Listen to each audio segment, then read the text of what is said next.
Hi, I'm Samantha Mask, and for my research proposal, I'm focusing on the effects of incentive programs on student achievement. There is currently a nationwide school performance crisis. After the creation of the No Child Left Behind Act, schools have been held to a higher standard via state standardized tests.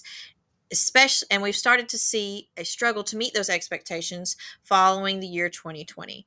From the year 2020 to 2022, we've seen the largest decline in reading scores since 1990 and the first ever decline in math scores. This is no difference with the Clay County public school system in which I work, specifically at the secondary school level.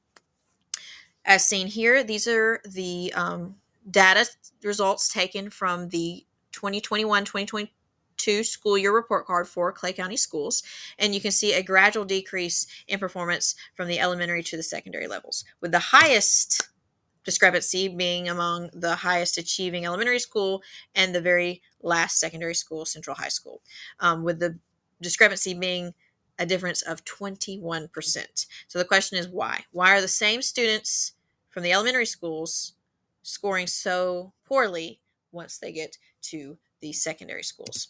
Upon further research, I found that a big difference between the elementary and secondary schools is the elaborate achievement incentive programs implemented at the elementary schools, specifically targeting testing performance. So after even doing even more research, I found that lots of research has been done to support the positive effects of incentive programs on student performance. Specifically at the elementary level, there has been multiple reports showing positive correlations between incentive programs and student performance. However, even though there is lots of research proving that this does work in elementary schools, research also shows that incentives are the most effective in the secondary school environment. However, there seems to be a lack of incentive programs within such schools. So it is my hypothesis that one of the biggest reasons why we're seeing such a decrease in student performance at the secondary level in Clay County is the lack of an incentive environment.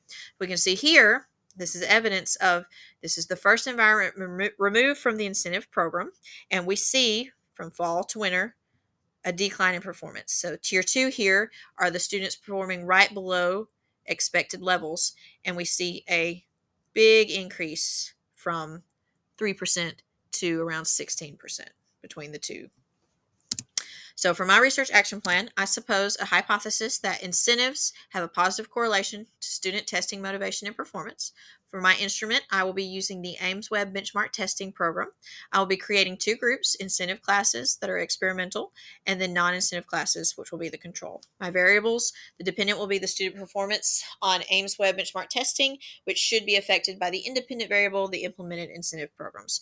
According to my research, best practices in terms of incentive programs will need to be tangible, which are incentives that can be provided immediately upon reaching the set goals or performance levels. For my sampling, I will be using Proposive because of my focus on needing to test the effect of the elementary incentive program's effect on students and the removal of that. So I will be targeting students who have previous exposure to Clay County elementary incentive programs. Because of this, my sample will be of Central Junior High School eighth grade classes that have the least amount of transfer students, possibly no transfer students.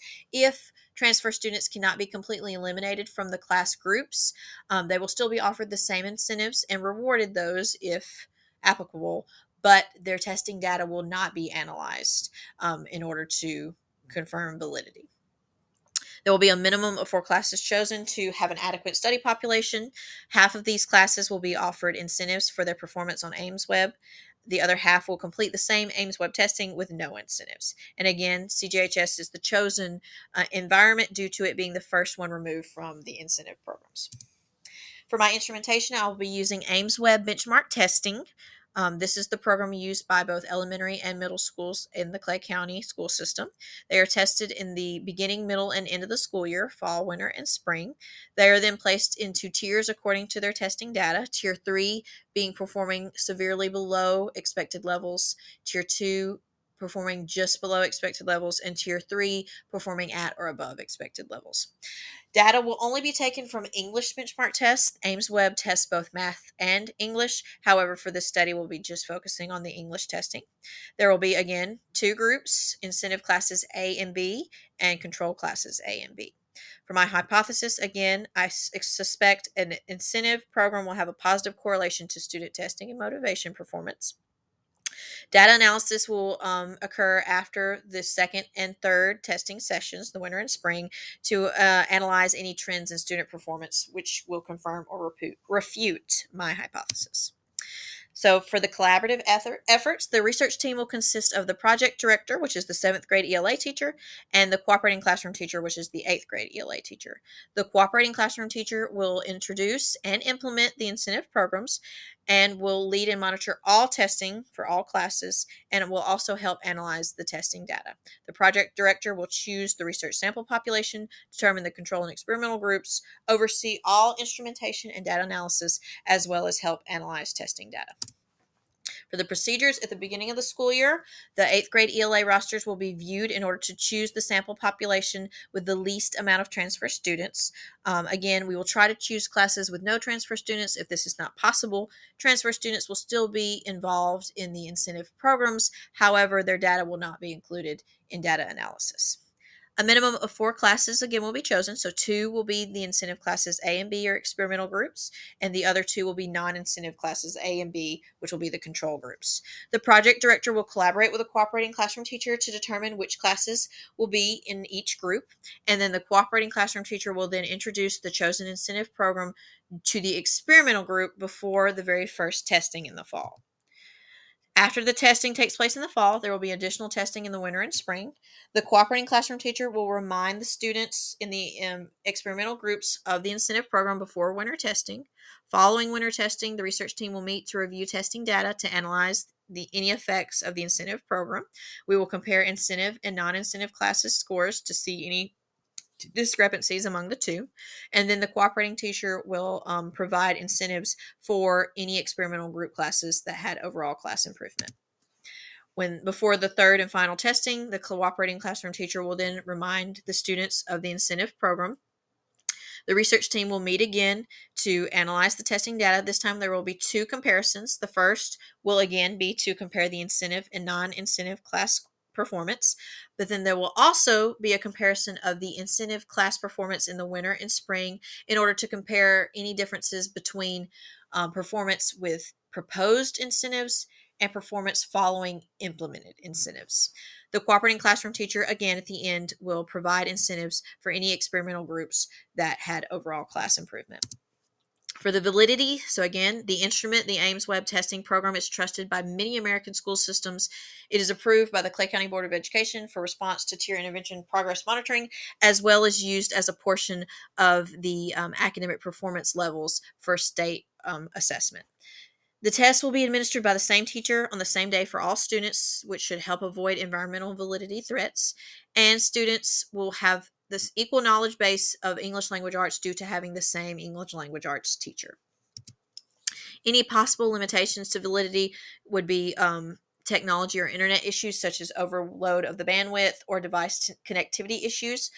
Usually this is avoided when the least amount of students are using the internet and we have a small use of bandwidth. So the cooperating teacher will collaborate with other teachers in order to schedule a time in which there will be the least amount of bandwidth use.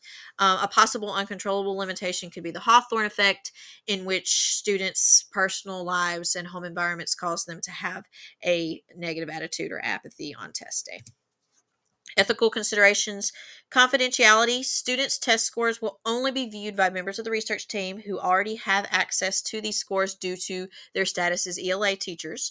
Score documentation within the research reports will be done purely based on class overall percentages. Any necessary documentation of individual scores will be done with pseudonyms for student names in order to help hide their identity. And again, since all students participating will be minors, informed consent forms will be required in order to participate. Special population will be limited with this study. Due to our school policy, the Alabama alternate assessment students have different standards, so they do not participate in the Ames-Webb benchmark program. They have their own alternate program that more aligns to their standards. But any students who receive accommodations according to IEPs or 504 plans will be provided those as they do with all state testing. According to the Institutional Review Board, all aspects of proper research guidelines have been met. Respect for persons, all student data will be kept confidential, and informed consent forms will be required. Beneficence, there will be no harm or risk to participants because the data is going to be collected from an activity in which they would be required to participate regardless of this study. Also, for justice, purposive sampling is done purely to meet the purpose of the research. Research is focusing on the effects of the Clay County incentive programs. So transfer students can not be confirmed to be a part of an incentive program from outside school systems, which is the only reason why they will not be included in data analysis, but they will be included in the incentive program if they cannot be eliminated from the groupings. The benefit for participants is expected to be an increase in academic performance and motivation. Research results. There's expected to be a gradual positive impact on students. After the second round of testing, we're expected to see a slight increase due to proposed incentives. And then with the third round of testing, we expect to see an even larger increase in motivation and performance after actually implementing those incentives. So it is predicted that the students will then create a positive correlation between their efforts and desirable outcomes, which will then result in future positive impacts on their motivation, performance, and test scores. In order to confirm our hypothesis for this research, we will need to see continuous increase in student achievement across all testing periods. We will also need to see a significant difference between the control group and experimental group achievement. We should see a higher achievement with the experimental groups than control groups in order to confirm the hypothesis. As a reflection, any possible changes to confirm the validity of this research, we could extend the research to a 2-year study in which we compare the same set of students increases from 7th to 8th grade to have a comparison of being involved in an incentive environment for a longer period of time. Also, additional research that could help the study could research specific incentive forms that are most effective among teens and middle school students. Thank you for your time.